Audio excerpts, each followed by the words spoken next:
नोंथांमोननि गोबाङानो कमेन्ट खालामनानै फोरमायहरदोंमोन जे CMAAA थामहिनबा चिफ मिनिस्टार आत्मनिर्भर अभियान असमनि जि फाइनेल लिस्ट बेखौ माबोरै नायनाय जायो एसे फोरमायनानै होदो होननानै बिदिब्ला दिनैनि बे भिडिअनि गेजेरजों नोंथांमोननि जि सोंनायनि फिननाय बेखौ होनो थाखाय नाजानाय जादों आरो बेसेबां सिभिल स्कर थायोब्ला बे आत्मनिर्भर अभियान असमनि रांखौ मोननो हागोन बेनि गासै खौरांखौ नोंथांमोननो बे भिडिअनि गेजेरजों आबुङै फोरमायनानै होनाय जागोन बेखायनो भिडिअखौ जोबजासे नायलांबाय थादो।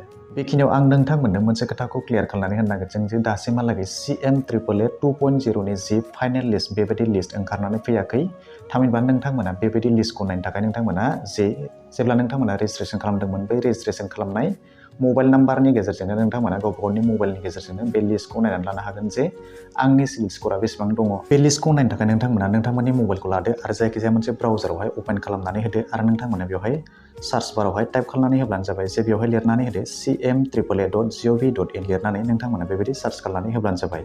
सार्च खालामनानै होनाय लोगो लोगो नोंथांमोना नुनो मोनगोन बेवहाय आत्मनिर्भर अभियान असमनि अफिसियेल वेबसाइट बेबायदि खेवनानै फैगोन। दानिया नोंथांमोना लिस्टखौ नायनो थाखाय मा खालामदो गोजौआवहाय नोंथांमोना नुनो मोनदों जे साइन आप आरो लगइन मोननै अपसन दङ जिहेतु नोंथांमोना सिगाङावनो रेजिस्ट्रेसन खालामखाबाय बेखायनो नोंथांमोना लगइन अपसनावहाय क्लिक खालामनानै होब्लानो जाबाय। क्लिक खालामनानै होनायनि उनाव नोंथांमोननि सेराव बेबायदि पेज खेवनानै फैगोन। दानिया नोंथांमोना जिहेतु सिगाङाव रेजिस्ट्रेसन खालामखाबाय बेखायनो नोंथांमोना नोंथांमोननि जि मबाइल नाम्बार रेजिस्ट्रेसन खालामनाय मबाइल नाम्बार बेखौ बेबायदि एन्टार खालामनानै होब्लानो जाबाय आरो बेनि उनाव नोंथांमोना नुनो मोनगोन लगइन उइथ OTP दङ नोंथांमोना बेवहाय क्लिक खालामनानै होदो। दानिया बेनिनो गाहायाव केपसा कड दङ बे केपसा कडखौ नोंथांमोना बेबायदि एन्टार खालामनानै होदो।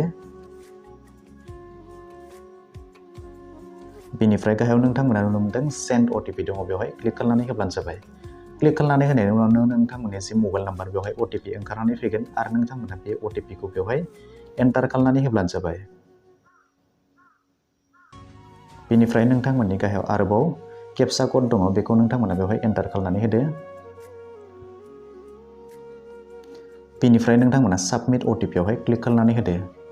क्लिक खालामनानै होनाय लोगो लोगो नोंथांमोननि सेराव गोदान मोनसे पेज खेवनानै फैगोन आरो नोंथांमोना बेवहाय नुनो मोनगोन नोंथांनि जे रेजिस्ट्रेसन खालामनाय सिगाङावहाय जिहेतु नोंथांमोना रेजिस्ट्रेसन खालामखाबाय बे नामा बेबायदि ओंखारनानै फैगोन। दानिया नोंथांमोना बेवहाय मोननै बुस्थुखौ नोजोर होब्लानो जाबाय जे नोंथाङा गिबियावनो सिभिल स्करखौ चेक खालामनानै लाग्रोबानो जाबाय जे आंनि सिभिल स्करा बेसेबांमोन बेखौ नोंथांमोना चेक खालामनानै लाग्रोबानो जाबाय।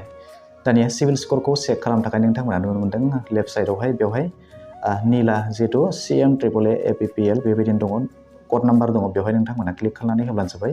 क्लिक खालामनानै होनाय लोगो लोगो नोंथांमोननि जि नाम बेबायदि गासै थांनाय बाराव नोंथांमोना जेरै रेजिस्ट्रेसन खालामदोंमोन बेनि गासै इनफरमेसना बेबायदि ओंखारनानै फैगोन आरो बेनिनो लास्टआवहाय नोंथांमोना गाहायथाराव थांनानै बेवहाय नायब्लानो जाबाय जे नोंथांमोननि सिभिल स्करा बेसेबां दङ बेवहाय नोंथांमोननो गासै खौरांखौ बेवहाय सिभिल स्करनि आपडेट आरो नोंथांमोना थांनाय बाराव इन्टारभिउ होदोंना होआखै बेनि आपडेटखौ नोंथांमोना बेवहाय मोननो हागोन। बेवहाय नोंथांमोना नायदो दानिया सिभिल स्करा आमुक थुमुक दङ बिनिनो गाहायथाराव दङ इन्टारभिउ कमप्लिटेड। जुदि नोंथांमोना थांनाय बाराव जिथु इन्टारभिउ जादोंमोन बे इन्टारभिउखौ जुदि नोंथांमोना एटेन्ड जादोंमोनब्ला बेवहाय इन्टारभिउआ कमप्लिटेड देखायगोन आरो जुदि नोंथांमोना इन्टारभिउखौ होनो हायाखैब्ला बेवहाय इन्टारभिउ होनो हायाखै होननानै बेवहाय फोरमायनानै होगोन। बिदिब्ला बे जाबाय सिभिल स्कर। बेखिनियाव मोनसे खोथाखौ नोंथांमोना मिथिखायो जे लन मोननांगौ जायोब्ला थामहिनबा सरकारनि साबसिडि मोननांगौ जायोब्ला सिभिल स्करा 700नि गोजौआव थानांगौ 800 900 बेबायदि थानांगौ जायो।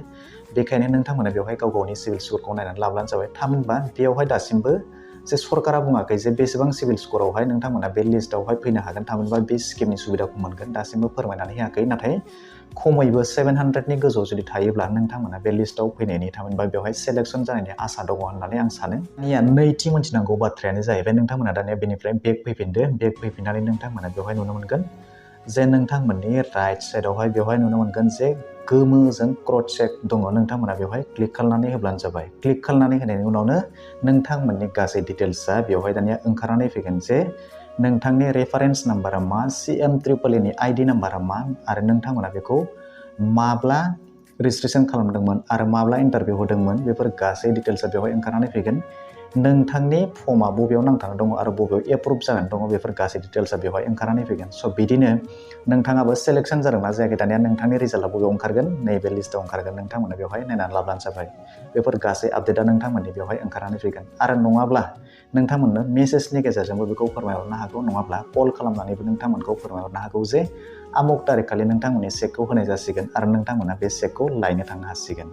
स' बिदिब्ला नोंथांमोना दानिया नोंथांमोननि जे डिटेल्स बेवहाय नोंथांमोननि स्टेटासा आपडेट जाहैबाय थागोन थामहिनबा नोंथाङा गमामा सेलेक्शन जादोंना जायाखै नोंथांनि आपडेटआ बेवहाय ओंखारनानै फैगोन नोंथांमोना दानिया बेबायदिनो गोरलैयै गावनि मबाइलनि गेजेरजोंनो बेखौ चेक खालामनानै बेबायदि लाब्लानो जाबाय बेनो जाबाय गोरलै प्रसेस नोंथांमोननि नामा सेलेक्शन लिस्टआव दंना गैया नायनायनि आरो नोंथांमोना बेखौ नोंथांमोननि जि रेजिस्ट्रेशन खालामनाय मबाइल नाम्बारनि गेजेरजोंनो नोंथांमोना जायखिजाया मोनसे ब्राउजाराव थांनानै गावनि मबाइलनि गेजेरजोंनो बेखौ गोरलैयैनो चेक खालामना लानो हागोन आरो नोंथांमोना बेबायदि सेलेक्शन लिस्ट नागिरबाय थानांगौनि गोनांथि गैया बेवहाय टाइम जायोब्लानो बे आपडेटआ ओंखारनानै फैबाय थागोन नोंथांमोना मिथिगौ जे थांनाय बाराव आसामनि गिबि मन्थ्रि बिथाङा फोरमायनानै होदोंमोन जे बे CMAAA जे फार्स्ट चेक बेखौ 6 फेब्रुवारि खालिनिफ्राय होनाय जागोन आरो बेखौ सिगाङो गुवाहाटीयाव होनाय जागोन बिनिफ्राय सेकेन्डआवहाय डिब्रुगड़ तिनिसुकियायावहाय बेखौ मिटिं खुंनानै बेबायदिनो नोंथांमोननि चेकखौ राननानै होनाय जागोन डिस्ट्रिक्ट वाइसआव स' नोंथांमोना नोंथांमोननि खालारखौ बेबायदि नेब्लानो जाबाय आरो बेखौ 6 फेब्रुवारिनिफ्राय नोंथांमोना 15 फेब्रुवारिसिम बेनि चेकखौ नोंथांमोना मोननो हागोन अब्ला नोंथांमोना साननैसो गोसोखौ हमथानानै थादो